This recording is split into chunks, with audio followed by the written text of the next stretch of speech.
Brought 2 hours 33 minutes అంటే ఉన్న movie prime వీడియోలో స్ట్రీమింగ్ అవుతుంది. తెలుగు డబ్బింగ్ కూడా బాగుంది. మూవీ ఎలా ఉందో తెలుసుకోబోయే ముందు కొంచెం సబ్స్క్రైబ్ అయితే చేసుకోండి. మాకు కొంచెం సపోర్ట్ ఇచ్చినట్టు ఉంటుంది. మూవీ నాకైతే పర్లేదు అనిపించింది. It's average one. ఒకసారి అయితే ఖచ్చితంగా చూడొచ్చు. క్రికెట్ బెట్టింగ్, అందులో జరిగే దందాలు, అందులో చేసే మోసాలు, క్రికెట్ బెట్టింగ్ యాప్స్ లో వచ్చే అమౌంట్, ఇలా మూవీ మొత్తం క్రికెట్ బెట్టింగ్ మీదే ఉంటుంది.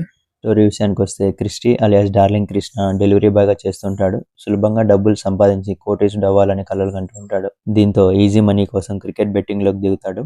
అయితే క్రిస్టీ తండ్రి ఒక సిన్సియర్ పోలీస్ ఆఫీసర్. అయితే క్రిస్టీ ఒకరోజు పెద్ద మొత్తంలో క్రికెట్ బెట్టింగ్ ఆడతాడు. అయితే ఆ అమౌంట్ గెలిచిన తర్వాత రాత్రికి రాత్రే బుకీ షాప్ క్లోజ్ చేస్తాడు. ఆ తర్వాత హీరో బుకీని పట్టుకున్నాడా లేదా, ఆ బుకీ వెనుకున్నది ఎవరు, దీనివల్ల తండ్రి కొడుకుల మధ్య ఎలాంటి సమస్యలు వచ్చాయి, చివరికి ఏమైందనేది మిగతా స్టోరీ. మూవీ ఫస్ట్ హాఫ్ మొత్తం కూడా క్రికెట్ బెట్టింగ్ ఎలా ఆడాలనే దానిపైనే ఉంటుంది. చాలా వరకు రిపీటెడ్ సీన్సే ఉంటాయి. అయితే ఇంటర్వెల్ ముందు వచ్చే ట్విస్ట్ తో మూవీ పర్లేదు అనిపిస్తుంది. సెకండ్ హాఫ్ విషయానికి వస్తే హీరో క్రికెట్ బెట్టింగ్ దందా ఎలా చేశాడనే దానిపైన ఉంటుంది. హీరో ఏం చేసినా కూడా అన్ని తనకి ఫేవరబుల్ గానే జరుగుతుంటాయి. దానివల్ల మూవీలో థ్రిల్ అనేది ఉండదు. మూవీని ఇంకా కొంచెం థ్రిల్లింగ్ గా తీసి ఉంటే చాలా బాగుండేది అనిపించింది. క్లైమాక్స్ లో వచ్చే ట్విస్ట్ కూడా పర్లేదు అనిపిస్తుంది. పర్ఫార్మెన్సెస్ విషయానికి వస్తే హీరో పర్లేదు అనిపిస్తారు. మిగతా వాళ్ళు అంతంత మాత్రంగానే ఉంటుంది.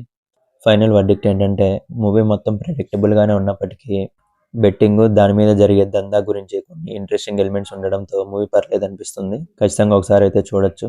ఫ్యామిలీతో కలిసి చూడొచ్చు. సెకండ్ హాఫ్ లో ఐటమ్ సాంగ్ కొంచెం ఎక్స్పోజింగ్ ఉంటుంది, అది స్కిప్ చేసి చూడొచ్చు. దీనికి నేను ఇచ్చే రేటింగ్ 2.75/5. మీకు కనుక నా రివ్యూ నచ్చినట్లయితే లైక్ చేయండి, షేర్ చేయండి, అలాగే సబ్స్క్రైబ్ చేసుకోండి. మీరు కనుక మూవీ చూసి ఉంటే మీ ఒపీనియన్ కామెంట్లో తెలపండి. Thank you.